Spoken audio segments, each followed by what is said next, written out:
वो कहता है कि इस जगह पर मिस्टिक फायर चेन्स थी जिन्हें मैंने ब्रेक किया और तब से ये जगह पूरी तरह से डैमेज हो गई। और तभी जाफन को वहाँ पर ब्लड के ट्रेसेस नजर आए। उस ब्लड को चेक कर ही रहा था कि तभी अचानक से उस पर स्नेक अटैक हो गया।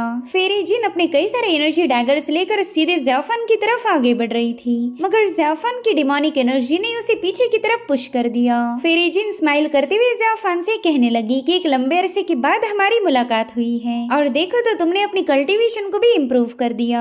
इतना ही नहीं, तुम तो अब पहले से भी काफी ज्यादा केयरफुल बन गए। उतने में जाफन उससे पूछता है कि बताओ तुम्हारा यहाँ पर आना कैसे हुआ, जिस पर फेरीजिन कहती है कि ऑफ कोर्स मैं तुम्हारा ही इंतजार कर रही थी। तो जाफन ने इसके पीछे का रीजन पूछा। साथ ही वो जिन से ये भी पूछ रहा था कि बताओ तुम्हें ये बात कैसे पता चली कि मैं इस वैली को विजिट करूंगा। तो जिन उसे बताने लगी कि पता नहीं तुम मेरे साथ इतने खफा क्यों हो, पिछली बार हम दोनों ने एक साथ मिलकर फिनशांग वैली को उल्लू बनाया था। खैर मैं जानती हूँ कि तुम बीस्ट गॉड की तलाश में हो और ऐसा कहा जाता कि उस बीस्ट गॉड को मारा नहीं जा सकता। तो मुझे पता था कि तुम इस जगह को विजिट जरूर करोगे ताकि यहाँ पर तुम अपने फायर फॉर्मेशन को सेटअप कर सको। फायर एरी को सेटअप करने के लिए इससे बेटर प्लेस और कोई मिल नहीं सकता। तो इसलिए मैंने सोचा कि क्यों ना यहीं पर जाफन का इंतजार किया जाए। तो बताओ मैं हूँ ना स्मार्ट, लेकिन जाफन इस पर कोई जवाब नहीं देता।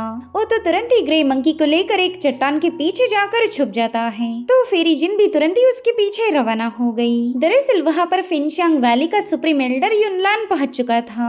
उसके साथ फिनशांग वैली के एक एल्डर और ली जुन भी मौजूद हैं। युनलान उस एल्डर से कह रहा था कि ली जुन ही आगे चलकर हमारे फिनशांग वैली की कमान संभालेगा, इसलिए हमने अब इससे कोई सीक्रेट रखने नहीं चाहिए। तो वो एल्डर बताते हैं कि यहाँ पर हमने 30 दिनों तक एक रिचुअल को परफॉर्म किया था, मगर फिर भी क्रिम्सन फ्लेम ने हमें कोई रिस्पॉन्स नहीं दिया। उस दिन यहाँ पर जो लावा इरप्शन हुआ था उसने फॉर्मेशन को बुरी तरह से डैमेज किया है। साथ ही हमारी फिनशांग वैली ने यहाँ पर जो स्पिरिचुअल एनर्जी स्टोर की थी वो भी पूरी तरह से खत्म हो गई। साथ ही यहाँ पर जो फॉर्मेशन मौजूद था उसका एक बहुत ही इम्पोर्टेंट एलिमेंट है जो कि है मिस्टिक फायर मिरर, और वो मिरर तो हमने लॉस्ट कर दिया।